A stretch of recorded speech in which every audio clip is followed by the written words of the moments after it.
wake up early in the morning, a long way but go because I gotta find my way. The Lord need to stand up, get better to warning, which makes me know where is the line was left. Il est 6h30, mesdames, messieurs, bonjour et merci de votre fidélité à nos programmes au Sénégal ou ailleurs. Merci de choisir la matinale Quinqueliba ce mardi 16 juillet 2024. En plateau, vous retrouverez Khadi pour la chronique littérature, bien évidemment, Hassan Sine pour la chronique et administration. Notre invité en plateau dans un petit moment également, il sera accompagné par Alioune Badara Kane qui vous présentera son profil. Mais au-delà, c'est également Alioune qui interrogera notre invité pour vous. Mais les habitués le savent, vous pouvez réagir tout au long de cette émission, c'est-à-dire jusqu'à 8h sur nos différentes plateformes digitales et notamment sur la page Facebook RTS. Profitez de ce temps d'antenne pour réagir, interagir avec nous tout simplement. Souhaitez une excellente journée aux personnes qui vous sont chères. Profitez de cette plateforme bien évidemment. Les capsules habituelles de cette émission, j'aime à les rappeler, la gym avec le coach Tandara. Avant la gym, la météo avec nos partenaires de la NACIM. Et avant 7h30, je vous inviterai à regarder le bulletin d'info de votre matinale Quinqueliba. Le sommaire est à présent complet et avant d'accueillir l'équipe en plateau, je voudrais remercier les équipes de Ruby Création qui m'ont habillé aujourd'hui. On annonce un tout petit peu la célébration de l'Achoura, histoire de vous donner des idées et des envies. Voici maintenant les prévisions du jour. On se retrouve dans un petit moment pour la suite. Bon début de journée, bon matin et à tout de suite.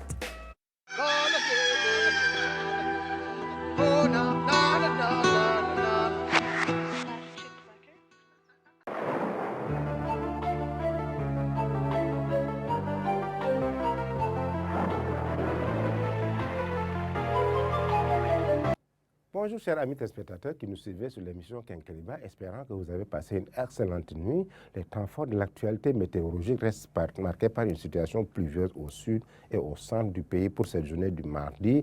Une légère baisse des températures diurnes où on avait connu la canicule, donc c'est des baisses de température avec des valeurs inférieures à 40 degrés sur plusieurs localités nord-nord-est du territoire. Regardons la photo satellite du jour qui nous montre un ciel sénégalais qui est chargé d'humidité, de l'humidité qui est très présente avec des voiles de nuages, de systèmes pluvio-orageux au centre du Mali qui évolue vers l'est, sud-est du territoire. Côté prévision, donc pour cette journée du mardi, on aura des pluies qui seront malheureusement confinées sur la partie sud-est du territoire, sur le triangle Tambacounda, Kolda, jusqu'à Kédougou, des nuages denses sur Matam, Bakel, des nuages denses sur Kaffrine aussi, Sédhiou et Ziguinchor, des voiles de nuages aussi sur les régions centre et ouest du territoire, avec le thermomètre qui va connaître sa valeur la plus basse de 30 degrés à Dakar, 31 degrés à Saint-Louis. Partout, c'est des valeurs entre 34 et 38 degrés. 38 degrés d'ailleurs, c'est le pic qui sera observé à Kaffrine et Matam. 37 degrés sur la ligne Linguère allant jusqu'à Podor avec 38 degrés. Donc, chers amis téléspectateurs, pour résumer un peu l'actualité météorologique du jour, c'est une accalmie au nord, à l'ouest et au centre du pays. Des risques de pluie dans la partie est du territoire sur la ligne Tambacounda allant jusqu'à Vélingara et Kédougou. Chers amis téléspectateurs, n'oubliez pas d'aller sur nos sites pour des informations beaucoup plus actualisées. Je vous laisse avec la réalisation tout en vous souhaitant une excellente journée.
6h35, c'était les prévisions du jour. On enchaîne avec la capsule du coach Tandakha. C'est l'heure de la gym sur votre matinale. Encore une fois, merci de nous choisir. On se retrouve dans un petit moment pour la suite.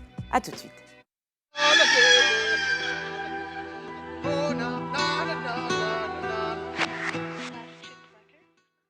Mesdames, Messieurs, bonjour à tous. Notre deuxième capsule de la semaine, encore une fois, ce sera un renforcement polyarticulaire. Alors, renforcement polyarticulaire, mesdames et messieurs, alors ça va toucher beaucoup de muscles, beaucoup d'articulations. Et vous allez voir avec le quator, le coach dos, le coach Bou, le coach dos. Aujourd'hui, il n'est pas là avec nous, c'est donc le coach Bou. Vous avez également le coach Ngom, rien à voir avec le coach, le grand coach Ngom. Et nous avons aussi le coach Mansour qui est là et le coach Abou. Et donc voilà le quator qui va travailler avec nous, mesdames et messieurs. Mais retenez bien, ce sera un renforcement polyarticulaire. Alors tout de suite, coach Bou, ça y est. Alors c'est à vous la parole. Bonjour mesdames et messieurs, nous revoici encore sur le plateau, donc on dit un coucou, un bonjour à tout le monde pour vous dire qu'il faut être toujours en activité, ne pas rester sédentaire comme on le dit. Aujourd'hui on va présenter ce que c'est que le renforcement, mais avec un exercice polyarticulaire. Donc comme vous savez, l'exercice polyarticulaire c'est des exercices qui nous font travailler presque tous les groupes musculaires. Pourquoi? Parce que beaucoup d'articulations sont sollicitées et du coup, si beaucoup d'articulations sont sollicitées, plusieurs groupes musculaires aussi sont sollicités. De ce fait, on va présenter l'exercice du burpees, mais qu'on va faire de façon décortiquée, que vous allez voir du niveau avancé, mais en même temps le niveau intermédiaire et le niveau débutant. Vous aurez toutes les options pour pouvoir faire cette pratique d'exercice polyarticulaire parce qu'il procure beaucoup de bienfaits, votre coordination et en même temps, ça agit sur votre, sur votre réflexe de pouvoir faire des mouvements avancés dans votre vie quotidienne. Très rapidement, on va passer à nos prestations bien suivies. Ça participe à notre coordination, comme on l'a dit tantôt, ça participe à ce que c'est maintenant notre forme physique, notre état de pouvoir faire des mouvements avancés. C'était notre présentation sur les mouvements polyarticulaires. On se dit à demain, Inch'Allah, et merci à vous qui nous suivez. Voilà, merci tout le groupe. Merci également au coach Bou. Merci le coach Ngom. Alors, je disais tout à l'heure, pour taquiner un peu, eh bien, l'ancien coach Ngom, comme je peux l'appeler ainsi, et vous avez le coach Abou et bien sûr le coach Mansour. Mesdames et messieurs, j'espère que vous avez bien aimé. Alors, rendez-vous demain, Inch'Allah. Avec le même plaisir, on retrouvera bien évidemment le coach Tandakha. L'équipe me rejoint en plateau maintenant. Alioune Badara, Hassan Sine, Khady, notre invité. Installez-vous. Comment allez-vous ce matin? 6h40. Notre invité se met là. Khady à côté de l'invité, comme d'habitude. Hassan, tout content? L'Espagne a gagné l'Euro. Très bien. Plus ou moins, parce que j'avais un faible pour l'Angleterre. Il y a quand même des années qu'ils n'ont rien gagné. On a vécu ça, donc on s'est... J'ai pas envie de dire que t'es bizarre, parce que tu disais que l'Espagne devait gagner cette compétition. Oui, est-ce que tu avais changé d'avis entre-temps? Bon, face à la France, j'étais à fond sur l'Espagne. Mais face à l'Angleterre, c'est pas pareil. C'était un peu plus nuancé. Ah bah, j'ai bien fait de ne pas t'envoyer un message pour te féliciter, alors bienvenue. Khady, comment vas-tu ce matin? Ça va, bien réveillé également. Alioune, au taquet? Oui, ça va. Pour le deuxième numéro de la semaine? Oui, pour le deuxième numéro, bon, on sort toutes les réserves. Car si je ne me trompe pas, demain c'est férié. Hein? C'est ça. C'est sûr. Ce soir, il y aura du bon théré. Voilà, il y aura du bon théré. Voilà. Je vais faire un peu le tour de Dakar pour la distribuer à la parenté. Ah oui. Voilà, bon. Nous sommes au Sénégal. Voilà, donc c'est cela. C'est ça aussi, le Sénégal, bien évidemment. Voilà. Notre invité pour ce deuxième numéro de la semaine, je te laisse le présenter à nos Le téléspectateurs. Sénégal, c'est la solidarité, c'est l'entraide, c'est ce qu'ils font, eux, du côté donc de l'Amérique du Nord. Et pour en parler, nous avons le plaisir de recevoir monsieur El Hadji Khadim Samb, qui est le président donc de FONCAP Sénégal. FONCAP Sénégal, c'est la fondation Cheikh Ahmadou Bamba, donc en Amérique du Nord.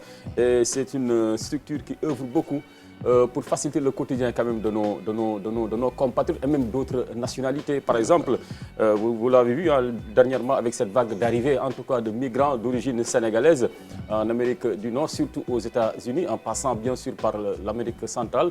Il aurait été d'une très grande aide, d'une aide précieuse. Donc on reviendra sur les péripéties, sur ce qu'ils font pour leur faciliter quand même l'intégration, une meilleure intégration, mais également sur d'autres aspects comme le rapatriement souvent des dépouilles, parce qu'il y en a qui n'ont pas souvent de la parenté sur place. classes qui n'ont pas de moyens, en tout cas dont les parents ici ne peuvent pas rapatrier les corps. C'était ça votre vocation première, avant que vous ne soyez déjà, bon, vous ne soyez maintenant sur d'autres fronts. Donc on parle là bien sûr donc de l'historique de la FONCAB, hein, la Fondation Cheikh Ahmadou Bamba Khadim Rassoul d'Amérique du Nord, ce que vous faites, mais également vos attentes en tant que Sénégalais de la diaspora par rapport à la nouvelle politique donc l'État du Sénégal concernant les Sénégalais de l'étranger. Donc voilà les questions qui seront au menu des échanges avec notre invité, El Hadji Khadim Samb. Bonjour et merci d'avoir accepté notre invitation. Merci à vous, c'est moi-même qui vous remercie de m'avoir invité. Et c'est avec un très grand plaisir que je suis là ce matin pour répondre aux questions et pour justement vous informer sur plein de choses qu'on fait au niveau de FONCAB. Très bien. Merci. Le plaisir, il est partagé, bien évidemment, et je sais que nos téléspectateurs vont en apprendre beaucoup également ce matin en nous regardant. Vous avez vu un peu comment la machine se met en place le matin? N'est-ce pas? On passe par le visage. Ça va dans tous les sens, ça court à gauche, à droite. Mais le plus important, c'est qu'à l'antenne, on soit là à 6h30 et que ce soit nickel, bien évidemment. Je crois que c'est ça. Khadi, sujet littérature de ce matin. Alors aujourd'hui, on a deux sujets. C'est la présentation donc d'une revue financière et on a deux nouvelles parutions. Voilà. Très bien. Hassan, sujet de ce matin. Je vais revenir avec les téléspectateurs sur le 16e forum sur la gouvernance de l'Internet en Afrique de l'Ouest qui s'est déroulé la semaine dernière ici à Dakar, présidé donc par le ministre en charge des télécommunications et du numérique. Très bien. 6h43, maintenant que vous connaissez les différents sujets qui vont être abordés et par notre invité et par nos chroniqueurs, vous pouvez dès maintenant commencer à poser vos questions. On va passer à la revue des titres avant la chronique administration avec Hassan ce mardi 16 juillet. Et pour le mercredi 17 juillet, à la une du quotidien de service public Le Soleil, l'État qui appuie sur l'accélérateur en ce qui concerne l'introduction des véhicules électriques au Sénégal. Hier donc, le ministre des Infrastructures, des Transports terrestres et aériens a organisé un atelier de mise en place du cadre réglementaire sur les véhicules électriques, les facteurs pouvant favoriser leur adaptation au contexte sénégalais ont été listés, notamment l'exonération pour réduire les coûts, ainsi que celle des pièces de rechange et de maintenance. Messieurs, iriez-vous vers des véhicules électriques? Si bien évidemment, les bases sont là, je vais parler des bornes de recharge et tout ça. Hassan. Oui, bien sûr, clairement, c'est un geste pour la planète, donc c'est toujours un geste fort à faire pour tout bon citoyen, mais après, il faudra que toutes les conditions soient réunies pour en arriver là. C'est ça. Alioune? Écoutez, en tant que coordinateur national du réseau donc, des Gourgoulous du Sénégal, je ne peux qu'applaudir dès l'instant que le prix sera subventionné. Mais en attendant qu'on puisse nous permettre au moins d'avoir accès à des moyens. Ce réseau existe vraiment ou pas? Si. Ah oui? Bon, on a déposé notre demande de récépissé auprès du ministre de l'Intérieur. On attend. Bon, il y a des enquêtes de moralité qui sont en train d'être faites là. Le réseau national des Gourgoulous, donc du Sénégal. Voilà, c'est ça, le réseau des Gourgoulous. Nous tous, nous souhaitons disposer d'un véhicule, hein, quand même, parce que c'est devenu une nécessité. Hein. Là, on est quoi, à quelques semaines du Grand Magal de Touba. Vous savez comment ça se passe avec ce déplacement massif de population. Je pense qu'au Sénégal, quand on voit souvent certains véhicules, leur état, et qu'on puisse nous dire qu'il y a des véhicules qui pourraient peut-être nous dépanner, mais qui ne peuvent pas entrer sur le sol sénégalais parce qu'ils ont plus de 10 ans, voire plus de 8 ans, alors que ici, nous avons pratiquement des cercueils roulants. Donc, je pense qu'à ce niveau, il faudrait aussi agir pour que l'accès véritablement donc, donc aux voitures et tout soit beaucoup plus facilité au Sénégal. Mais déjà là, je m'en félicite et à l'image de Hassan, je pense quand même que c'est une formidable action par rapport donc à la préservation de notre environnement. En ce qui concerne bien sûr les véhicules électriques. D'ailleurs, c'est la tendance un tout petit peu partout dans le monde actuellement et c'est heureux de voir qu'au Sénégal, on a de plus en plus de véhicules électriques. Le BRT est 100% électrique déjà, c'est ça. C'est déjà de belles expériences. Yor, à la une ce matin, la journée du militant PASTEF dédié aux martyrs. La finalité de notre engagement politique ne doit pas être une nomination comme récompense, mais une contribution au changement. C'est les propos de qui repris ce matin? En tout cas, c'est les militants du PASTEF. Je reconnais Amadouba et l'autre. Khadim Bamba, il n'est pas militant, hein, il est économiste, essayiste, politiste également. Pourquoi ils le mettent à côté alors? Bon, Bon, docteur faisait Khadim partie, Bamba Diagne était l'autre conférencier du jour. Ah voilà, c'est ça, tout Voilà. à fait. Donc c'était une conférence animée donc par les militants de PASTEF et il y était justement. On passe à Besbi le jour avec à la une la réplique au président Diomaye, c'est l'APR sale le couscous.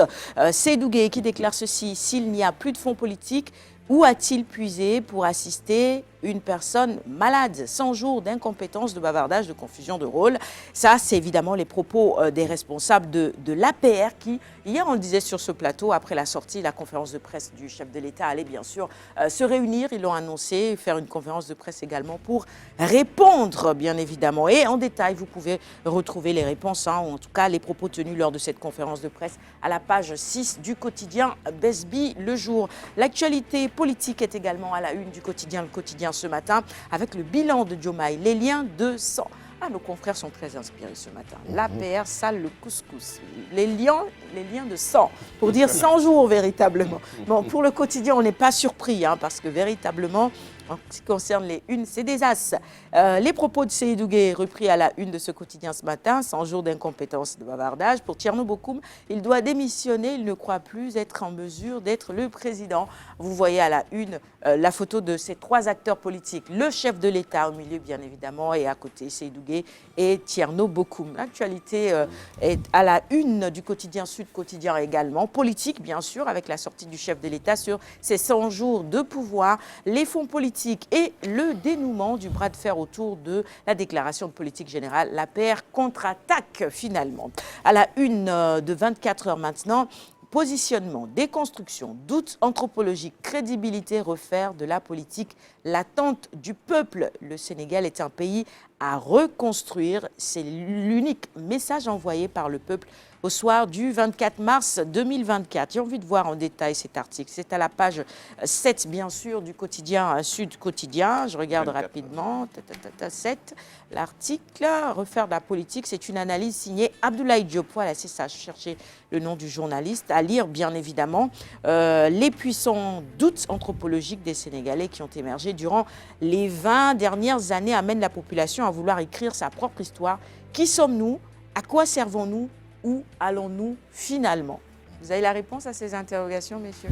Nous sommes optimistes dans l'attente des premiers dividendes du pétrole. Hein. Je pense que l'espoir est permis. Sur où allons-nous? Sur ça, pour poursuivre la revue des titres de ce matin, décision de l'État de recouvrer les villas faisant partie du patrimoine foncier de l'aéroport. Les écueils en vue des villas ont été octroyés par Macky Sall à certains de ses ex-collaborateurs qui, sans tarder, ont pu se taper des baux depuis plusieurs années. À la une également, le mouvement Agir et l'APR qui ont décortiqué hier la conférence de presse du président de la République. C'est de bonne guerre, hein, finalement, parce que, véritablement, on le disait hier avec Thior, il faut que l'actualité politique soit animée aussi. Ah, c'est bien le cas. Contre-coup, c'est exactement ça, tout à fait. Et à la une, regardez le terme choisi par nos confrères de Source A ce matin. Kalachnikov. Kalachnikov à la main. Ouais. On en est là? Bon. C'est quand même un peu trop, non? On va dire Kalachnikov verbal. Hein. Oui, vraiment. Voilà, ça a des échanges un peu houleux et tout. Mais c'est ça qui fait le charme de la politique, hein, que l'on puisse véritablement échanger, à travers peut-être des conférences de presse et tout cela, mais que l'on ne soit pas obligé d'en venir aux mains, ou bien que l'on puisse instrumentaliser la justice pour museler un adversaire. Je pense que c'est ça qui fait le charme de la politique et c'est une bonne chose. Il faut le préserver. C'est ça. Voilà. Et puis les Et critiques un président de la avancer République, il a aussi. besoin Les de critiques font contradictions avancer. On se rectifie et tout, donc c'est vraiment impératif. À condition que ce soit des critiques constructives.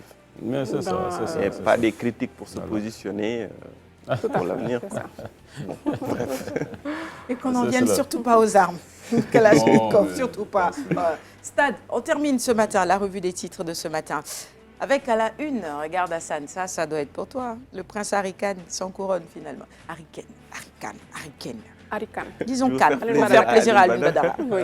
Harry Kane, voilà. Sans couronne. Mon cousin. On dit qu'il porte la poisse, le pauvre. Ben, ça, c'est lui faire un mauvais procès. La poisse qui poursuit l'Angleterre, ça date Aucun pas titre de... en club et en sélection. Non, mais c'est lui, aucun titre en club et en sélection. Mais il n'est pas le seul Chaque fois qu'il va dans un club, ben, ça capote. C'est lui, c'est vrai, mais il n'est pas le seul joueur anglais à être poursuivi par une telle malédiction. Dans l'histoire, ils font les joueurs anglais qui n'ont jamais eu à glaner le moindre titre. Parce que l'Angleterre, comme je te l'avais dit, c'est vraiment le magnifique loser du football mondial. Hein? Voilà. Mais heureusement qu'ils compensent tout par leur flegme. Le flegme britannique, ils positivent tout et puis après, bientôt, ils vont, avec une bonne bière dans un pub anglais, ils vont oublier, passer à autre chose. Et ils pourront toujours se consoler en se disant qu'on a inventé le football. C'est ça. Et puis, la coupe doit revenir à la maison. Chaque fois, ils te disent « It's coming home ». It's coming home. Et finalement, ça s'arrête toujours à la porte. Puis en plus, l'équipe, ça ne se réduit pas seulement à lui, à Ken. Donc c'est toute une équipe, c'est 11 joueurs et le staff et tout. Bon. Donc c'est pas de sa faute. Hein. Mon cher Harry Kane, oui, tu voulais dire. Ils nous ont même emprunté le Yalla Piqué, parce que j'ai vu des agents de l'ambassade de l'Angleterre au Sénégal qui ont publié ça sur X. Hein. Ah oui, qui ont dit Yalla Piqué. Yalla Piqué avec un maillot et tout. Hein. Malheureusement, ça n'a pas marché. Lors de notre dernière finale, donc avant le premier sacre, quoi, parce que vraiment on avait ras-le-bol de perdre des finales, d'enchaîner les contre-performances, et donc ils se sont dit peut-être que ça pourrait marcher cette fois-ci avec nous. Donc si on emprunte cette formule-là, bon, chère au Sénégalais, peut-être que Dieu aura piqué de nous. Et il a floqué son maillot, il a mis Yalla Piqué avec voilà, le blason. Et ça a marché. Malheureusement, ça n'a pas marché. Non, mais ça a marché, c'était en 2022. Mais ils n'ont pas gagné. Non, ça a marché pour le Sénégal. Pour le Sénégal, mais pas pour l'Angleterre. Ils ont emprunté la formule. Oui. Mais j'ai une pensée pour l'ambassadeur ou l'ambassadrice, si vous préférez, de Grande-Bretagne, qu'on a eu l'occasion de recevoir sur ce plateau, Madame Juliette John, excellence. Je n'ai pas eu le courage de lui envoyer un petit message hier parce que je sais que c'est assez difficile après une finale comme ça. Mais bon, sur le plateau... Vous connaissez la rivalité entre les Gallois, donc... C'était pas la Grande-Bretagne. Oui, mais bon, elle représente quand même la Grande-Bretagne de manière générale. Donc, quelque part, diplomatiquement, elle dira... Je suis toujours solidaire à l'Angleterre. Absolument. Mais dans l'intimité de son bureau, peut-être qu'elle a esquissé quelque part dans Oh là là. Donc, si vous connaissez les subtilités... À ce point, je pense pas. C'est ça, mon cher Alioune, laisse tomber. Non, c'est pas sensible, non, pour qui connaît un peu les réalités donc, du Royaume-Uni. Hein. Ça, elle représente le Royaume-Uni, mais elle est avant tout donc galloise. Et vous savez, au Royaume-Uni, mais écoutez, c'est une rivalité terrible entre Gallois, Anglais et Écossais. Donc, ils se kiffent pas. Et maintenant, par rapport à la diplomatie, à l'économie, là, ils se fédèrent, quoi. Bon, j'imagine que quand il jouait face à l'Espagne, quand même, elle devait avoir un penchant pour... Je suppose. C'est pas le Royaume-Uni qui jouait, hein, c'est l'Angleterre. Hein. Je suppose qu'elle se sentait plus proche. C'était le seul représentant de l'Angleterre. Bon, l'Écosse a été éliminée. Quand l'Angleterre perd plus tôt, c'est la fête. C'est le contraire également. C'est comme l'OM et Paris. Voilà, c'est ça. Et là, c'est largement justifié. Ce sera tout pour la revue des titres, 6h54. Merci à tous de l'avoir suivi. Il y avait un sujet sur la Fédération sénégalaise de foot, mais bon, on avance, si on a le temps, on reviendra sur le sujet avant la fin de cette émission. Galaxy Sport, hier, Maître Augustin Senghor était l'invité sur les antennes de la Une. Il y a administration maintenant, juste après ceci.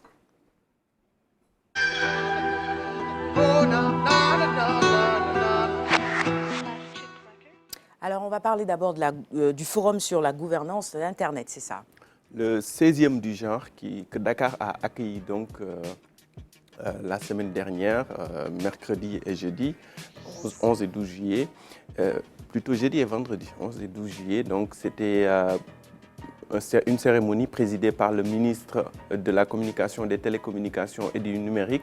Et les participants se sont penchés sur le thème des technologies disruptives. Je vous propose de suivre le reportage de Ansou Mané. Le thème de cette année, technologies disruptives, bilan et perspectives, va explorer l'impact, les défis et les opportunités présentées par les technologies de la région.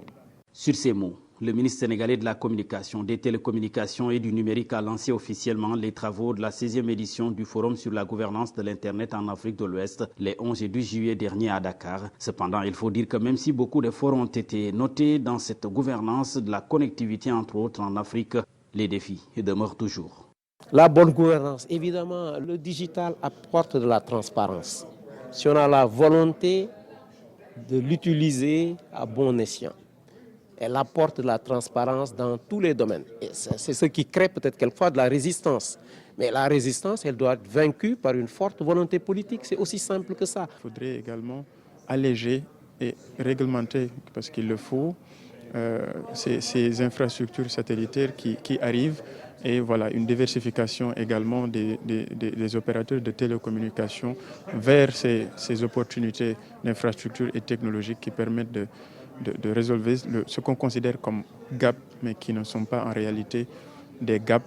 L'objectif de cette rencontre est entre autres d'avoir des positions harmonisées sur la question de la gouvernance de l'Internet. Aujourd'hui, ce qui est préconisé, en tout cas au niveau africain, c'est de faire en sorte qu'on parle d'une seule voix pour faire partie aujourd'hui du monde du futur. Tenir leur position pour une vraie gouvernance sur la problématique de l'Internet, y compris l'intelligence artificielle et les technologies émergentes. Retour en plateau, bienvenue à ceux qui nous rejoignent à l'instant, 6h57. Hassan, tu nous expliques tout, tu as dit forum sur les technologies, disruptives. Disruptives. Et ça veut dire la disruption. Alors, c'est tout ce qui est technologie nouvelle, hein, avec la réalité virtuelle, la réalité augmentée, le métaverse, l'intelligence artificielle, et donc toutes ces nouvelles technologies qui ont été inventées et qui sont là, en tout cas, pour aider les gens, en tout cas, à faciliter davantage les choses. C'est ça qu'on appelle les technologies disruptives.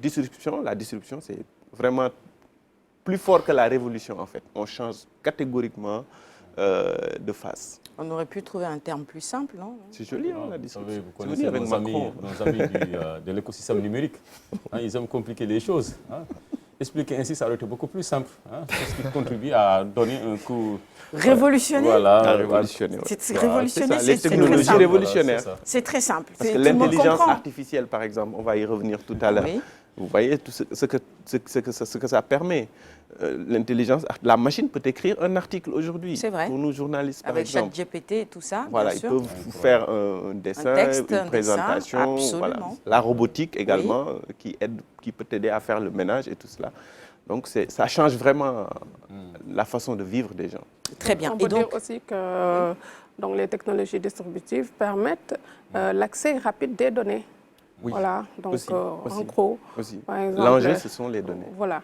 Mais l'enjeu aussi, c'est la gouvernance finalement, parce que cet atelier tournait autour de ça. En tout cas, ce forum tournait autour de ça. Exactement. Donc, puisque l'Internet et la technologie ont pris une nouvelle dimension, il fallait réfléchir donc sur cette gouvernance-là. Il faut que les États soient prêts à accompagner donc ces nouvelles technologies. Et c'est le sens même, en fait, de ce 16e forum que Dakar a accueilli et qui avait donc, je le rappelle, pour thème technologie disruptive, défis et enjeux. C'est exactement ce que le ministre de la communication, des télécommunications et du numérique nous explique dans cet extrait, comment le Sénégal peut bénéficier, par exemple, de l'intelligence artificielle et ce qui a déjà été fait dans ce sens. Je vous propose d'écouter Alioune Sall. Les technologies disruptives présentent des opportunités significatives pour l'innovation et la croissance économique. Mais elles posent également des défis en matière de préparation et d'adaptation. Les entreprises et gouvernants doivent anticiper ces changements pour maximiser des avantages et atténuer les risques associés. L'intelligence artificielle est sans aucun doute l'une des technologies disruptive pour les plus marquants de notre époque. Elle est la clé de voûte de la 4e révolution industrielle.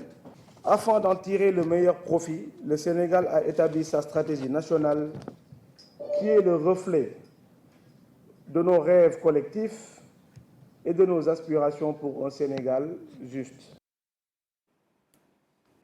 Retour en plateau, je regardais l'écriture correcte du mot disruptive, D-I-S, ruptive, enfin R-U-P-T-I-V-E. Pas facile à prononcer non plus, hein, mais bon, comme c'est mardi, on apprend forcément ce matin en ce qui concerne la langue française aussi, Hassan.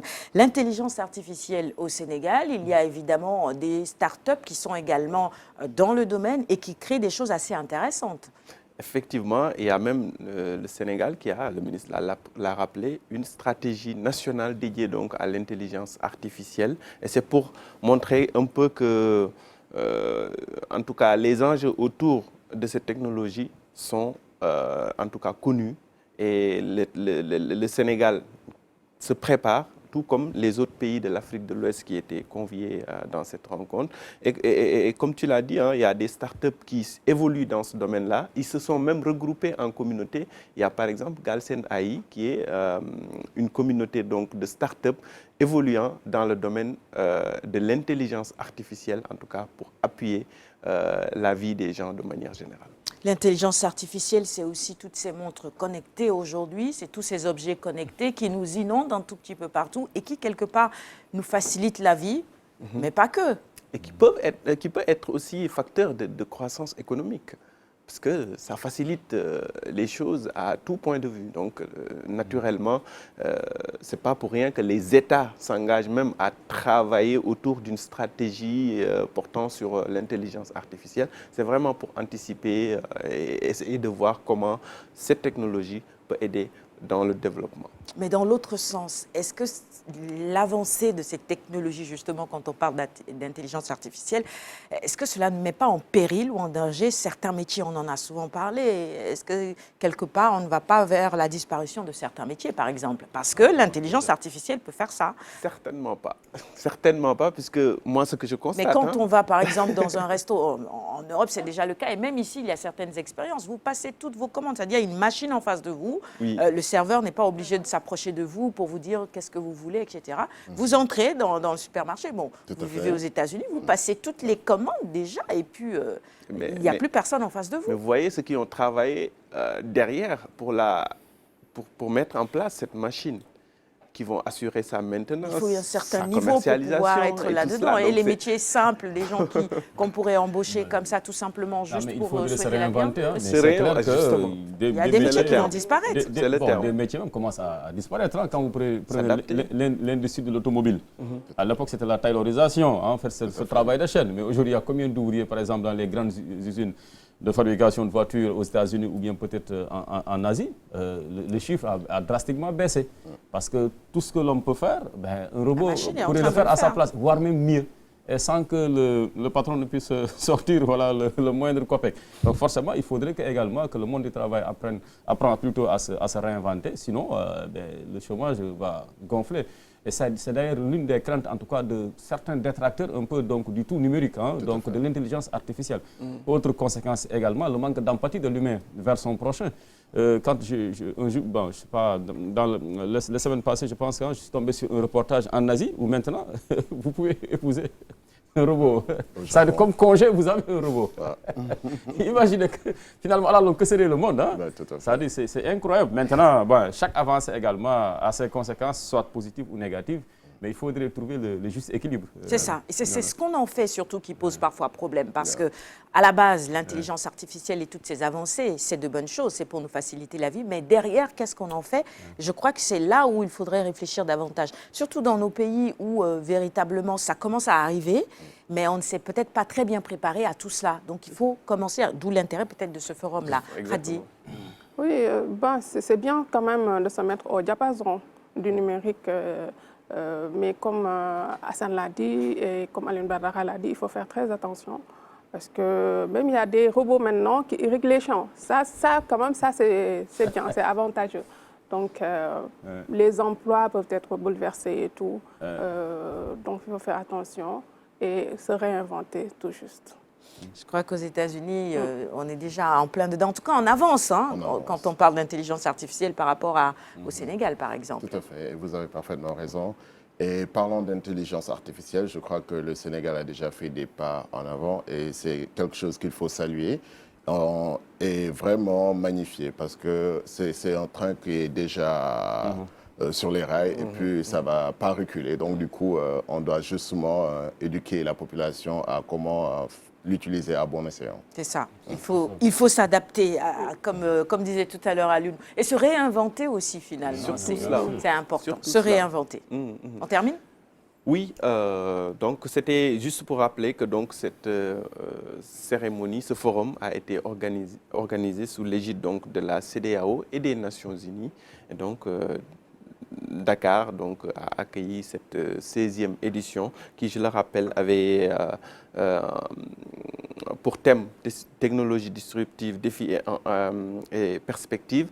Mais il y avait beaucoup de panels qui réfléchissaient sur les différents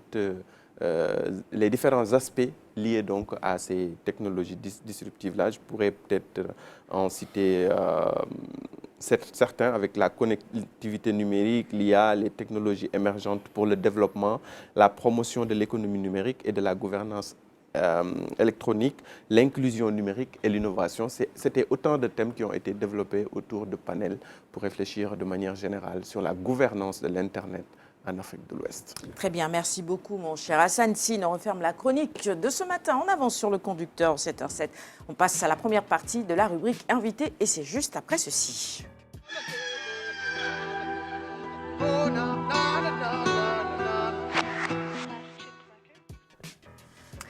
Retour en plateau. J'aurais souhaité une excellente journée à une tata qui nous regarde pratiquement tous les jours. Elle s'appelle Madame Roukaya Daba. Merci de votre fidélité ce matin encore. Elle souhaite Deveneti à toute l'équipe de la matinale. Merci beaucoup et merci surtout de la fidélité. C'est-à-dire, il y a des gens d'un certain âge le matin qui nous regardent et ça fait plaisir de les voir de temps en temps et surtout de les lire sur les réseaux sociaux. Pour répondre à nos questions ce matin, El Hadj Khady Samb, je rappelle que vous êtes le président de FONCAB Sénégal, Fondation Cheikh Ahmadou Bamba of North America.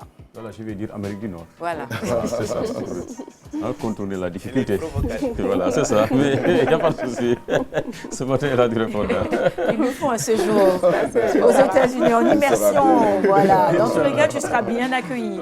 C'est beaucoup plus compliqué les choses. Mais en Amérique du Nord, c'est tout. Il n'y a pas de problème de prononciation. Le off Nord, je ne sais quoi encore là. C'est un plaisir de vous recevoir sur ce plateau. El Hadj Khady Samb, je rappelle donc, comme l'a dit Sarah, donc vous êtes le président de la FONCAB, la Fondation Cheikh Ahmadou Bamba Khadimul Rassoul donc de l'Amérique du Nord. Donc vous couvrez cette vaste zone. Ce n'est pas une tâche simple. Quand on parle de l'Amérique du Nord, c'est bien sûr les États-Unis, un pays continent, le Canada également, l'autre pays continent.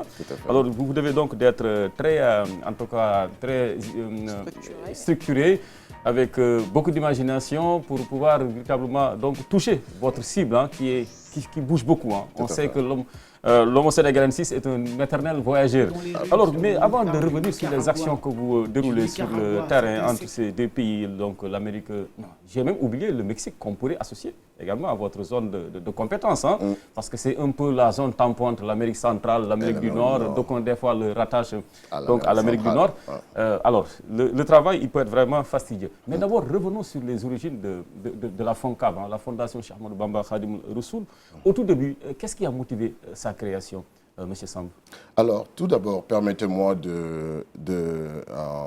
avant de répondre à votre question, de souhaiter une longue vie au Khalife général des Mourides, Seigneur Mountakha Bassirou Mbacké, que je souhaite justement une très longue vie et une santé de fer, de même qu'au Khalife général des Baye Fall, Seigneur Amdi Modou Mbenda Fall.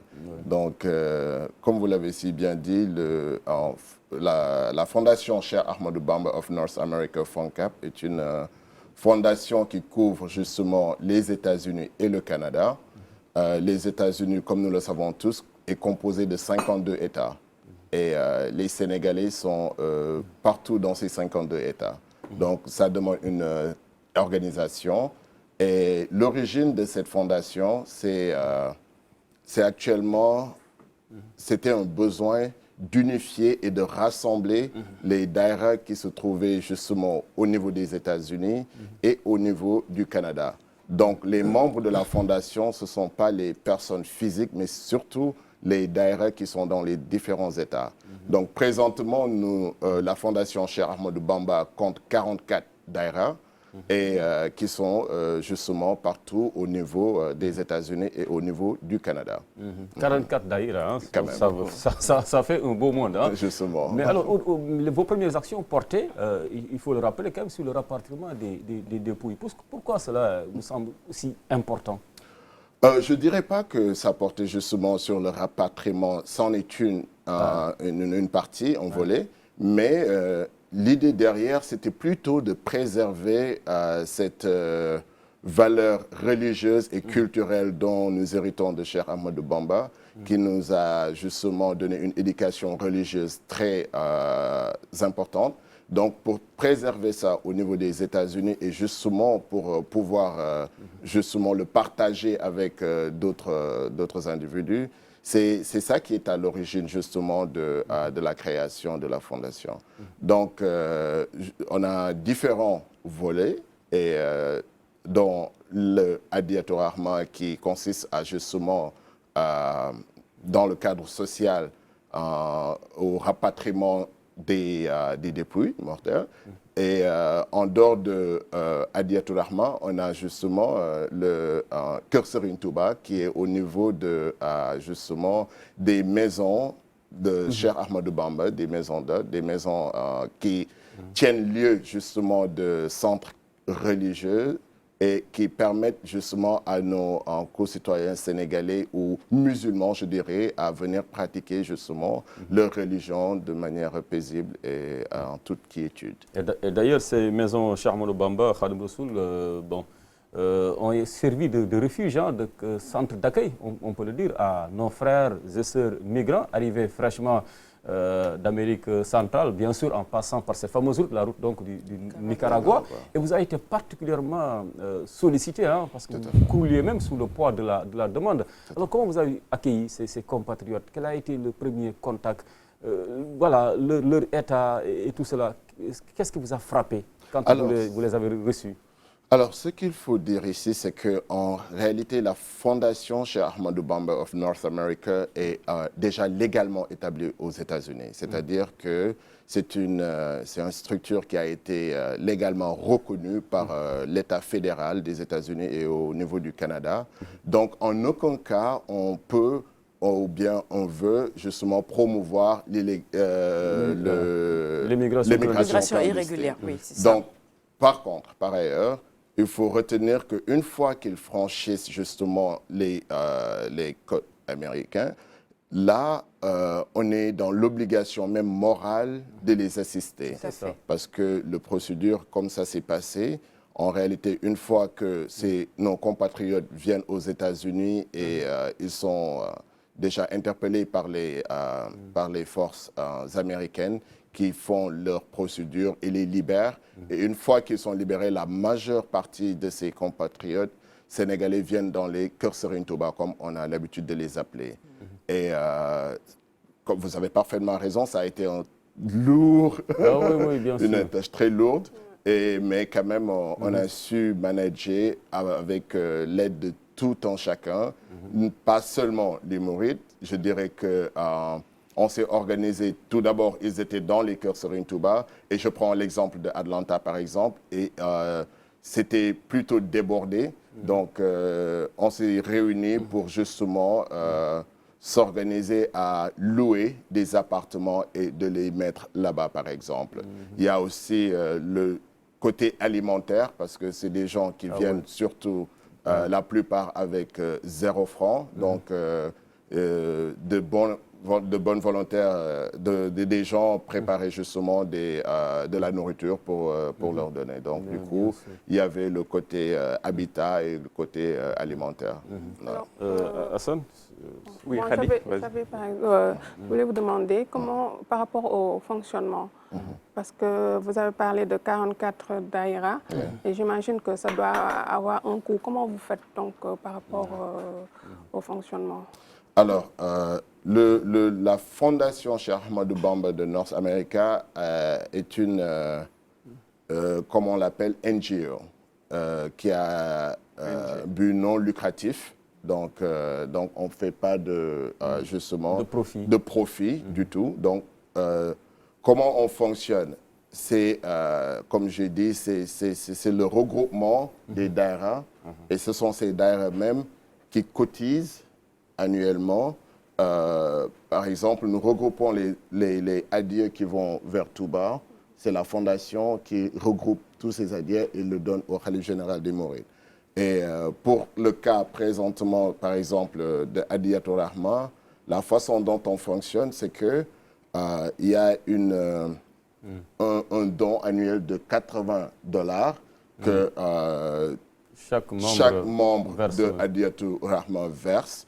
Et pour être membre, justement, il faut donner $80. Et c'est ces mêmes $80 qui nous permettent, justement, de rapatrier le corps de nos compatriotes. Donc, c'est ça. Ok, et de faire face également aux besoins de nos frères fraîchement arrivés sur le sol d'Amérique du Nord. Ouais. Hassan? C'était un peu ma question aussi, c'était pour voir si, parce que je sais que les daïras, il y a des cotisations qui leur permettent de vivre, mais est-ce que les autorités américaines, comme les mairies, je vois qu'il y a certaines daïras, en tout cas, qui travaillent de manière étroite avec certaines collectivités locales et certaines structures, en tout cas là-bas aux États-Unis. Est-ce que vous recevez de financement de ces structures ou bien? Et l'autre question, c'était par rapport aussi au contexte américain qu'on s'est changé depuis les attentats de 2001. À chaque fois, c'est impressionnant de voir, en tout cas, des cortèges de talibés mourides qui défilent dans les rues américaines en chantant les khasaïd, le Coran, et en s'habillant aussi comme des musulmans.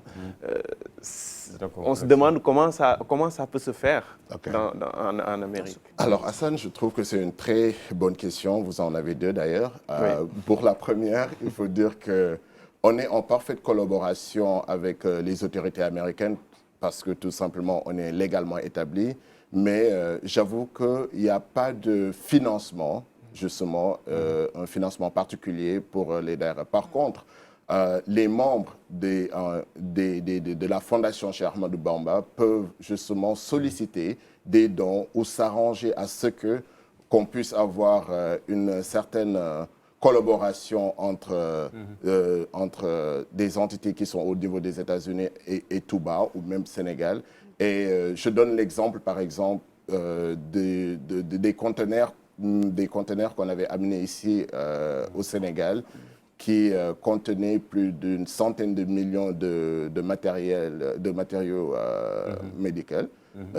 Et puis, et en dehors de cela, il y a beaucoup d'activités justement qui se font de ce genre.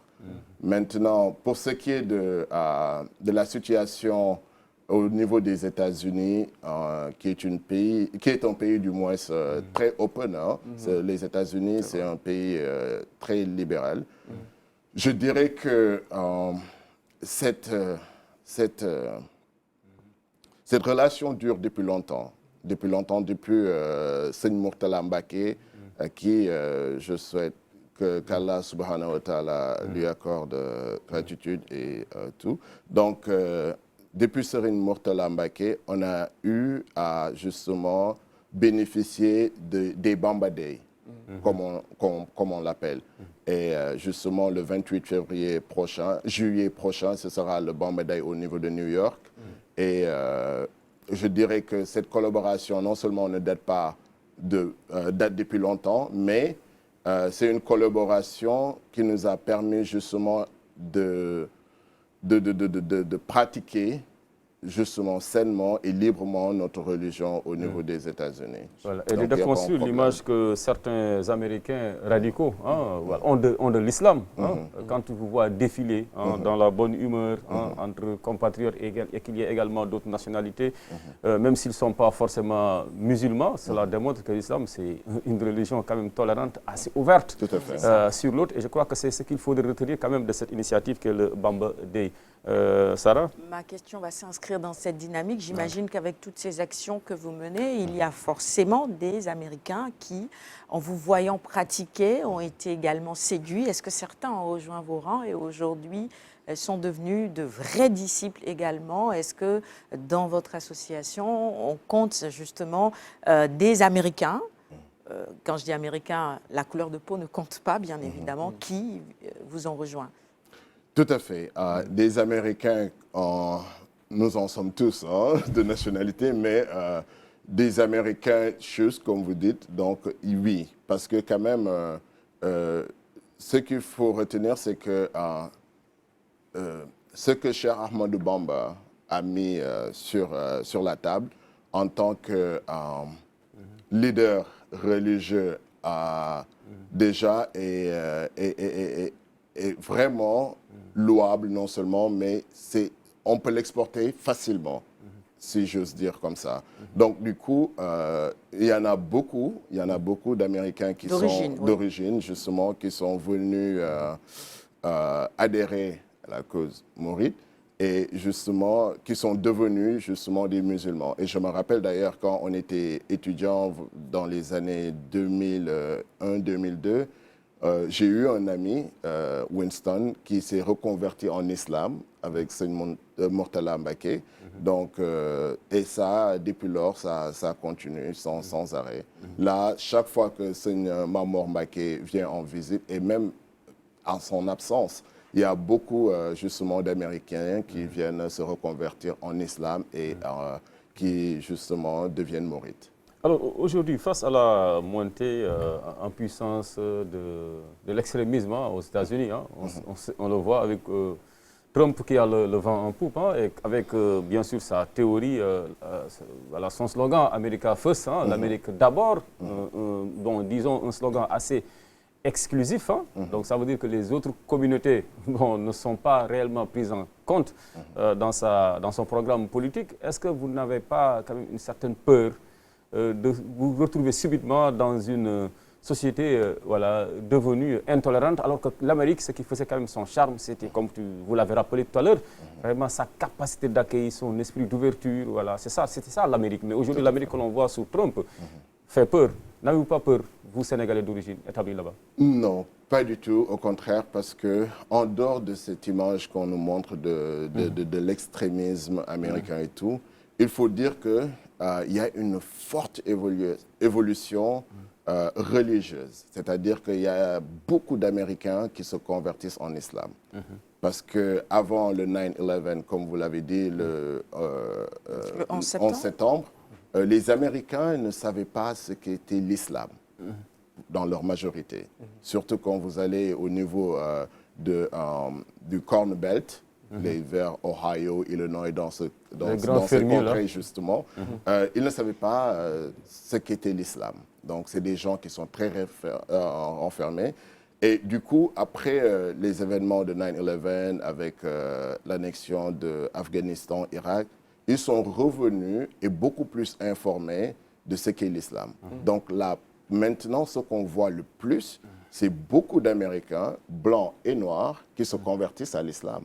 Et je vous donne l'exemple, par exemple, de l'armée américaine. Auparavant, il n'y avait pas d'imam au niveau de l'armée. Il y avait des prêtres et des rabbins.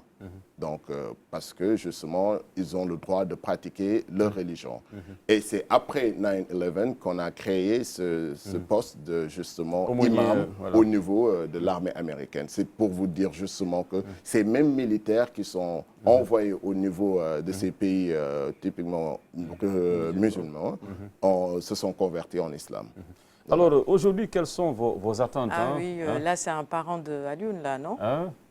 Non, j'ai vu le nom sur... Ken. Non, bien sûr, certainement. C'est Ken ou Can? Non, c'est les Anglais qui ont déformé par Ken, mais c'est Can à l'origine. C'est vrai. C'est Can. C'est Can. Mais alors, par rapport, toujours, la question m'a même échappé. Alors, qu'est-ce que je voulais dire encore? Sur un peu le soutien que vous apportez à ces migrants, parce que je veux qu'on revienne un peu à ce sujet aussi, parce que qui est toujours d'une brûlante actualité, par rapport à leur vie administrative, c'est-à-dire qu'ils puissent avoir au moins les papiers nécessaires pour pouvoir s'établir dignement et gagner leur vie aux États-Unis. Ce n'est pas facile, c'est plus qu'un parcours du combattant. Comment vous leur venez en aide par rapport à cela, au-delà de l'accueil simple? Alors, au-delà de l'accueil, il y a l'encadrement. L'encadrement, ça veut dire la plupart d'entre eux ont été relâchés par l'immigration et on les a fixés justement des dates de retour au parquet. Donc, du coup, l'encadrement consiste justement à leur référer à des avocats, par exemple, ou même à les aider financièrement, justement, à payer. Ah, tu m'as marché sur la langue. C'était ma dernière question pour vous. Comment vous avez fait? C'est pas simple. Je sais. C'est vrai, c'est très clair, hein, malgré toutes ces années aux États-Unis. Et quand on sait que là-bas, on ne parle pas français, on parle qu'anglais. Vous vous faites comprendre et c'est très très bien dit. Hein. Voilà. Et c'est du broken, hein. C'est différent de l'anglais british. Hein. Voilà, pour vous honnêtement, dire ça, hein. Mais vraiment, chapeau. merci beaucoup, Monsieur Samba. Dans la deuxième partie, on reviendra également sur vos attentes par rapport à la nouvelle politique donc, des nouvelles autorités du Sénégal par rapport à la diaspora. Quelles sont vos attentes aujourd'hui? Pensez-vous qu'on pourrait davantage mettre à contribution pour un meilleur développement du Sénégal? Le retour également, il faudra y penser, même si vous êtes sénégalo-américain, américano-sénégalais. Donc voilà les questions sur lesquelles nous reviendrons. Et puis, le grand Magal, voilà les actions que vous prévoyez de faire pour véritablement donc, magnifier ce grand jour qui sera également célébré voilà, surtout dans les grandes villes américaines comme New York. Voilà. Alors, restez avec nous dans la deuxième partie. D'accord, ça marche. Merci. Vous vouliez rajouter quelque chose? Tout à fait, parce que j'aimerais bien mettre l'accent sur le Hadiyatou Rahma, tout simplement parce qu'actuellement, on a le Open Roaming qui a débuté le 15 du mois de mai et qui va terminer justement le 14 août. Et je voudrais justement partager toutes les étapes qui vont permettre aux gens d'adhérer et justement de bénéficier de justement ce qu'Hadiyatou Rahma a à offrir. Merci. On en reparlera avant la fin de cette émission. Restez en plateau avec nous. On souffle maintenant en musique. Voici le clip du jour. On vous retrouve dans un petit moment en plateau pour la suite. Ne bougez surtout pas. À tout de suite.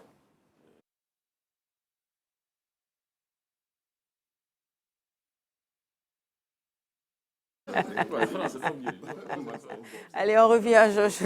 C'est vrai que c'est plus difficile pour les enfants de. Ouais, là, c'est anglais. Anglais, Wolof. Anglais, ah oui, c'est déjà bien le Wolof aussi, parce que quand on vit à l'extérieur, c'est bien de pouvoir parler la langue maternelle aux enfants. C'est un défi. Hein.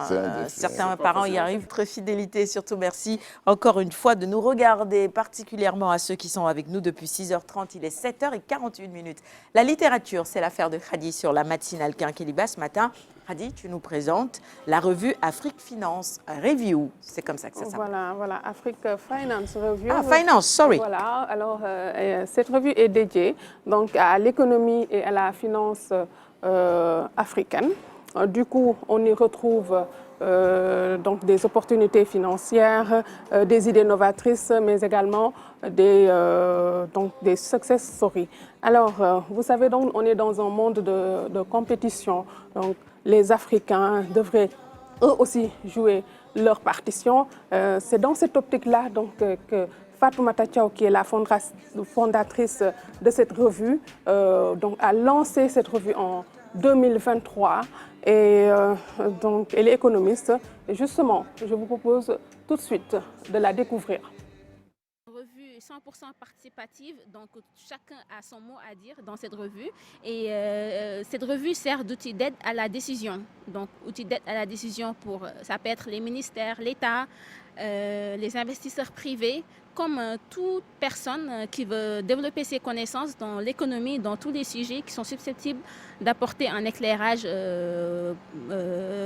voilà, dans le développement de l'Afrique. Dans cette revue, il y a plusieurs rubriques. Il y a la rubrique portrait. Donc, on choisit une personne ou bien deux personnes qui ont contribué de façon positive dans le développement de l'Afrique, que ce soit dans l'innovation, la technologie, le numérique, ou bien l'entrepreneuriat, ou bien dans d'autres sujets. Donc, une personne pour vulgariser un peu ce qu'il fait, mettre en avant ses initiatives pour mieux encourager les jeunes comme moi, les jeunes ici en Afrique, et pourquoi pas les jeunes du monde entier. Donc l'objectif, c'est ça. Sur cette rubrique, il y a la rubrique interview. Interview, on choisit des experts ou bien voilà, des personnes qui ont des connaissances. Et l'objectif est de voir qu'est-ce qu'ils font. Peut-être si c'est une personne qui est dans la diaspora, qu'est-ce qu'il fait, quel est son domaine d'activité et comment est-ce qu'on peut le transposer en Afrique. Donc voir cet écart, trouver des solutions. Donc c'est pourquoi la revue est une revue 100% solution. L'objectif c'est de ne pas seulement critiquer ou bien de donner que de l'information. L'objectif est de faire une analyse approfondie donc des différentes thématiques qui nous intéressent, qui intéressent probablement l'État ou bien les investisseurs privés et de donner des solutions. Allez, elle est jeune et c'est une femme et elle est donc à l'initiative de cette revue-là. Pour nous, c'est l'occasion ce matin de la féliciter pour cela. C'est important, évidemment, de pouvoir relever tout ce qu'il y a de positif sur le continent en ce qui concerne l'économie notamment, le numérique, les enjeux, les perspectives. C'est le titre que je lis. Et des opportunités surtout. Ça aussi, c'est important. Tout à fait, Sarah. J'ajouterais aussi qu'elle est vraiment très dynamique parce qu'elle a aussi créé un incubateur au niveau donc, de Paris. Elle aide donc les étudiants à trouver du travail et autres. Donc, elle veut revenir ici au Sénégal pour investir. Et bon. Ça c'est bien, Alioune qui parlait de retour tout à l'heure. Elle envisage de revenir justement pour partager son expérience. Mais bien sûr, ça, on a besoin de la contribution de tout un chacun, surtout de notre précieuse diaspora qui déjà de loin participe grandement à l'économie du Sénégal, que serait le Sénégal. Beaucoup de ménages dépendent bien sûr donc des envois généreux de la diaspora, mais il faudrait quand même des projets encore beaucoup plus consolidants par rapport à l'activité économique, revenir au pays, pourquoi pas envisager la création d'entreprises, d'industries, de start-up pour accompagner quand même l'émergence du Sénégal. Mais pour ça, il faudrait que le cadre aussi soit propice, qu'il ne soit pas guetté rapidement par le découragement, parce que c'est arrivé à beaucoup d'entre eux, quand même de retour au pays avec tellement d'euphorie, avec beaucoup de projets plein la tête. Après, au bout d'un certain temps, ils repartent, parce que sur place, quand même, voilà, c'est pas simple. C'est pas la même chose. Avec la lourdeur bureaucratique, exactement. et sur les autres plus mots lent, dont souffre donc l'environnement des affaires au Sénégal. Alors, beaucoup d'entre eux préfèrent repartir. Mais je pense qu'avec cette dynamique notée ici au Sénégal depuis un certain temps, ils sont de plus en plus quand même nombreux à revenir au pays, contribuer à son développement. Et félicitations à cette dame qui a misé sur la presse économique. C'est pas simple parce qu'elle a choisi le plus difficile. C'est ça. Ce qui fait vendre au Sénégal, malheureusement, au niveau de la presse, c'est la médiocrité. La politique, le people, les faits divers. Les faits divers, le people. Le tout people, c'est ça qui fait vendre, malheureusement. Mais elle a choisi quand même de porter le débat à un certain niveau à travers donc sa trouvaille-là, qui est un plus pour l'actualité économique. Je pense que c'est vraiment une dame à encourager et j'espère que les autres acteurs de l'environnement donc économique du Sénégal seront à ses côtés pour que ce magazine-là puisse avoir une certaine pérennité. La diaspora a du talent véritablement et on compte sur ces talents-là également. D'ailleurs, l'actuel ministre de la Communication nous vient justement de la diaspora aussi. Alioune Sall, tout à l'heure, on a suivi l'élément avec lui. Il vient de l'écosystème du numérique, mais il est de la diaspora aussi, n'est-ce pas, Hassan ? Oui, il était même élu député de la diaspora donc depuis 2022. Et donc là, il est ministre. Donc je pense qu'on peut parler de retour aussi pour lui et pour le nouveau directeur général aussi de Sénégal Numérique qui est de la diaspora. Absolument, merci de rappeler cela. Et de belles initiatives, un peu comme notre invité en plateau ce matin aussi. Ce que vous faites au niveau des États-Unis, c'est à mettre dans les belles initiatives qui font notre fierté, l'initiative de la diaspora, bien évidemment. Et j'imagine qu'à vos côtés, il y a d'autres Sénégalais également qui font des choses magnifiques. D'ailleurs, actuellement, on a un fonds CAP au niveau des États-Unis. Il y a le bureau de la Fondation Cheikh Ahmadou Bamba North America, qui est d'ailleurs présidé par Serine Fallou Samb et avec son vice-président Seigneur Mbaketchoun. Et on a aussi établi Fonds CAP Sénégal, qui est composé justement de Sénégalais justement qui vivaient aux États-Unis, dont moi-même, qui est le président. Il y a aussi Mamadou Lamine Mbaye, il y a Fallou Thiam, qui sont tous revenus au Sénégal, et il y a également Serine Bakendiaye. Donc, il y en a de plus en plus qui reviennent au Sénégal et justement ouvrir des entreprises et des business et créer de l'emploi. Tout à fait. Ça va contribuer justement à développer notre continent, à créer de belles initiatives et de l'innovation également. Cette revue, elle est disponible donc, à la librairie Claire Afrique. Les nouvelles parutions maintenant, ma chère Khady. Les nouvelles parutions, on en a deux et ça s'intitule La parole aux négresses, c'est de Awa Thiam, préface de Ndeye Fatou Kane, postface de Kani Diop et c'est paru aux éditions Saraba. Donc c'est un livre aussi absolument à lire parce que c'est une réédition. Ça promet ça. Voilà, Hein. ça promet. Également, on a aussi, donc ça je pense que c'est une bande dessinée. Voilà, c'est une bande dessinée qui va intéresser les enfants, qui s'appelle donc Lilani à la recherche du trésor. Anna Gomis et Yama Gomis, illustrés par Oumar Diop. Donc, également, nous y reviendrons bien sûr dans nos prochaines éditions. Ah, ça, je veux bien. Pour les enfants, c'est bien. Je crois que c'est comme ça qu'on peut petit à petit les intéresser à la lecture. Commencer avec des petites bandes dessinées très simples. Allez dire à la recherche du trésor. À la recherche du trésor. À s'ouvrir l'esprit, c'est important. Hein. Et surtout aussi, il faut les accompagner.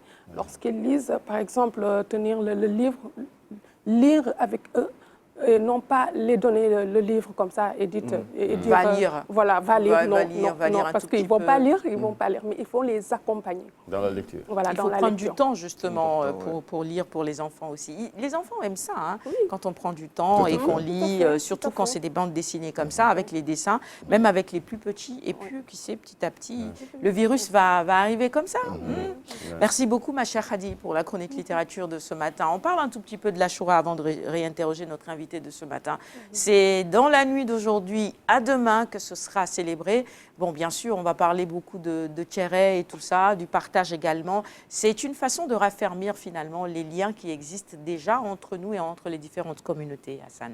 Justement, je vais faire un peu les imams aujourd'hui. Ah oui? En fait, l'Achoura, c'est une journée. Mais dans le calendrier musulman, la journée commence la nuit, après la prière de Timis.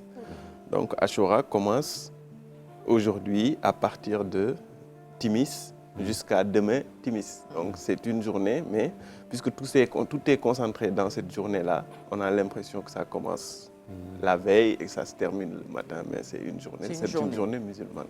Merci Imam Hassan Sy. Mais pour répondre à ta question, effectivement, on nous rappelle souvent que les festivités qui accompagnent le Tamkharit chez nous n'ont rien à voir avec la religion.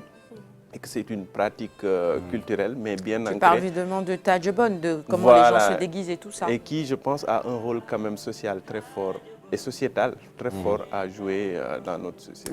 Dans le temps, mais est-ce que les gens n'ont pas travesti cela un tout petit peu maintenant à Lyon? Parce que parfois on voit des déguisements sur les réseaux sociaux. C'est-à-dire tout se passe maintenant sur les réseaux sociaux en réalité. Or derrière, l'aspect culturel, c'est quelque chose de très important, comme disait Hassan. Mais il faut tout pour faire une société. Hein. La religion, elle est importante, elle est au centre de tout. Mais également, il faut que les gens, de temps en temps également, se relâchent un peu. Hein, parce que quand on ne peut pas être tout le temps sérieux, rigoureux sur les bords jusqu'à la fin de notre séjour terrestre, ça va être étouffant. Donc je pense que c'est peut-être ce qui explique un peu donc le Tadjebon tel qu'on le célèbre ici au Sénégal. Bon, ça c'est bien avant. Donc ça remonte à des siècles et des siècles, et les anciens ont bien pensé à cela. Peut-être cela a une valeur hautement positive, parce que comme l'a dit Hassan, tu l'as rappelé, ça permet vraiment de rassembler le peuple, voilà, toutes catégories d'âge confondues. Ah, je me souviens de comment nos mamans dans le cantonnement se déguisaient, portaient les tenues de leur mari pour faire le Tadjebon. Ah, donc tu pouvais tout te permettre. Le temps d'une soirée, les rôles étaient inversés. Les rôles étaient inversés, donc le subalterne devient le chef devient le subalterne. Ah, la femme impose son autorité à l'homme qui l'accepte bien volontiers avec le sourire. Je pense que ça permet quand même à une société vitalement de respirer et qu'elle ne se sente pas étouffée. C'est important, il faut le préserver. Maintenant, il y a nos sociétés ont changé, notre mode de vie a évolué, parce que quand même, on n'était plus en petite communauté où les enfants, chacun pouvait veiller sur eux. Il faut également que les parents soient très regardants, parce que souvent, au lendemain de la Tamkharit, on nous fait cas de disparition d'enfants et tout cela. Donc c'est aux parents également d'être davantage vigilants, de redoubler de vigilance. Mais pour moi, c'est une fête qu'il faut préserver. Hein. Voilà, parce qu'il ne faut pas être aussi trop dogmatique, hein, trop conservateur sur les bords. Chaque société également a ses particularités, mais c'est juste l'équilibre à trouver. C'est ça qui est important. Et moi, pour l'anecdote, j'étais un excellent fabricant de tamas. Et ça me permettait d'arrondir la fin du mois, parce que mes amis et tout faisaient la queue pour que je leur confectionne le tabac. Je savais y faire, hein, m'y faire plutôt. Tu sais toujours le faire ou pas? Jusqu'à présent, bah, ça n'a voilà. pas disparu. La cité à Tiwawan-Peulh, voilà, c'est pas fini, tu peux continuer à le faire. Tu parlais d'autorité, ça me rappelle cette petite anecdote où dans une assistance, on a demandé à tous les hommes finalement qui étaient chefs de famille et tout ça, de se lever, ceux qui incarnent l'autorité devant leurs femmes, etc. etc. Donc finalement, tout le monde est resté assis, il n'y en a qu'un seul qui s'est levé et les gens ont dit « Ah tiens, voilà, il y a quelqu'un qui tient tête et qui est vraiment l'homme dans l'assistance. » Et on lui a demandé « Mais monsieur, quand vous êtes levé, vous êtes le seul ici. » Il a dit « Non, c'est ma femme qui m'a dit de me tenir debout. » Donc finalement, l'autorité en vrai, c'est les femmes ou c'est les hommes? La grande interrogation, parce que derrière, dans la cuisine et même au-delà, celle qui murmure à l'oreille du monsieur, c'est la femme. Hein? Merci beaucoup. Khadi, Tamkharit. Tamkharit, vraiment, c'est un agréable moment qu'on passe en famille avec le tadjaboun. Moi-même, je me déguise en monsieur, voilà. Alors, donc, en cuisine, il y a vraiment une bonne ambiance. Tu sais faire le tchéré? Bien sûr, je sais faire le tchéré avec la sauce qui va avec. C'est une bonne ambiance, donc vraiment, qu'il faut, comme je suis vraiment d'accord avec Alioune Badara, il faut se laisser aller, voilà. Se laisser aller. Tu ne fais pas comme la Fissaer qui commande le tchéré et tout, et puis pose sur la table. Non, mais aussi Sarah, maintenant, il ne faut pas se fatiguer parce que les tchérés maintenant sont dans les sachets et tout, c'est bien fait et tout et tout. Voilà. Non, mais il ne faut pas trop se fatiguer. Sur leur lieu de travail. Et puis finalement, il faut rentrer le soir, on peut être fatigué, on peut commander. Marocaine, par exemple, ça, depuis 48 heures, elle est sur son terrain. Vous vous organisez. C'est pas évident, hein. Mais il est tout aussi bon, celui qu'on vend un peu partout. C'est bien fait. Ça a commencé à partir de la graine de mil. Nos grands-parents, là, nos grands-mamans et grands-mères. Vous voulez me dire que vous êtes des conservateurs tous les deux, là, comme ça? Je laisse notre invité réagir. Alors, parlons sur de Tamkharit. Donc, il faut aussi noter qu'on a nos compatriotes libanais qui sont là, qui malheureusement le célèbrent avec beaucoup de tristesse, parce que le jour d'Ashura, justement, correspond à la mort de Ali, de Ouman Hussein. Donc, du coup, c'est des deux extrêmes. Donc, d'aucuns le célèbrent avec beaucoup de joie et d'autres avec beaucoup de tristesse. Donc, c'est un tout. C'est ça. Comme vous dites, c'est un tout finalement. On est à 5 minutes de la fin de l'émission, 4 minutes maintenant. On réinterroge notre invité et on va terminer le magazine justement avec lui. Voilà, avec El Hadji Khadim Samba, je rappelle donc le président de la fondation Cheikh Ahmadou Bamba Khadim Rassoul ici au Sénégal, la cellule du Sénégal. Hein. Très bien. Mais voilà, à l'origine, la fondation s'était établie en Amérique du Nord, plus précisément aux États-Unis et au Canada, bien sûr. Alors parlons de Hadiyatul Rahma. Je pense que c'est une initiative qui également profite non pas qu'aux Sénégalais, mais finalement à toute la diaspora africaine, à tous nos frères et sœurs établis dans cette partie du monde-là. Tout à fait. Hadiyatul Rahma est l'un des programmes lancés par justement la fondation Cheikh Ahmadou Bamba of North America, qui est présidée par Serigne Fallou Samb, qui réside présentement à Detroit, Michigan. Et ce programme est piloté par Serigne Mbacké Thioune, qui est au niveau de Philadelphia, qui est le premier vice-président de la fondation Cheikh Ahmadou Bamba of North America. Et ce programme se veut inclusif. Donc, c'est pour être membre de Hadiyatul Rahma, il faut faire un don de $80 qui va couvrir toute l'année du 14 août au 15 août 2025. Donc, ces $80 permettent justement aux membres de bénéficier du rapatriement des dépouilles au Sénégal. Donc, comme je vous l'avais dit tantôt, on est dans 44 États.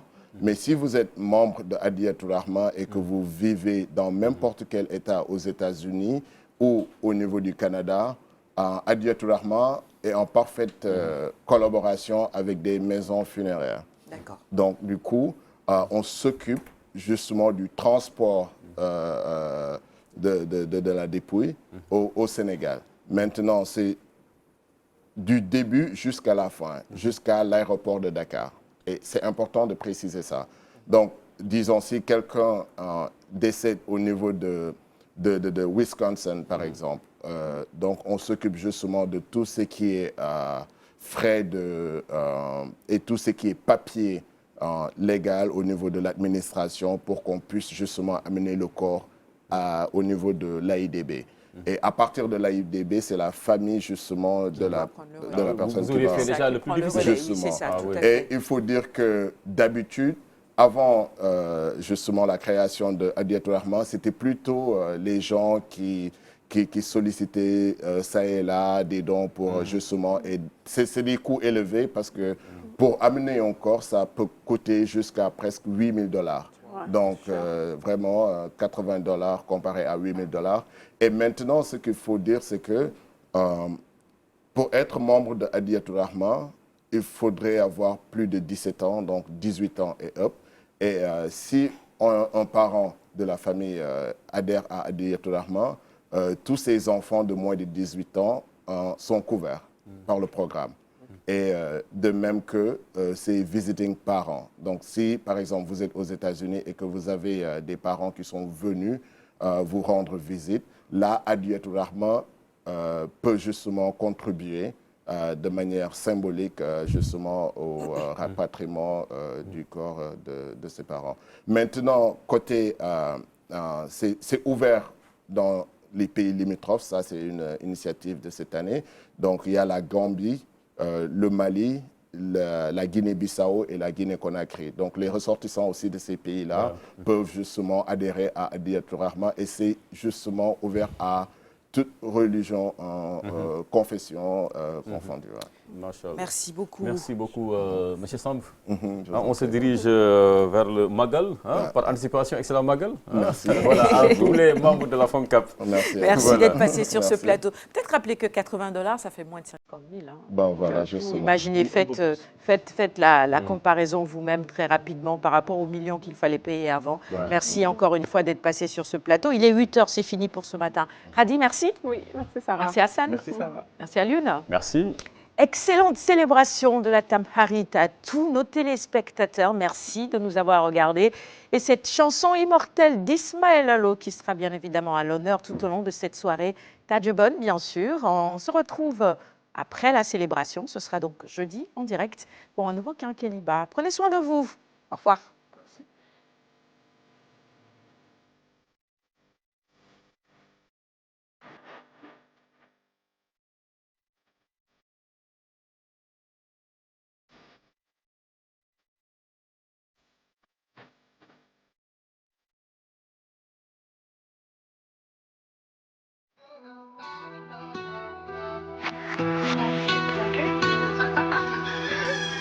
I gotta wake up early in the morning, a long way but go because I gotta find my way. The Lord need to stand up, get better warning, which makes me know where is the line.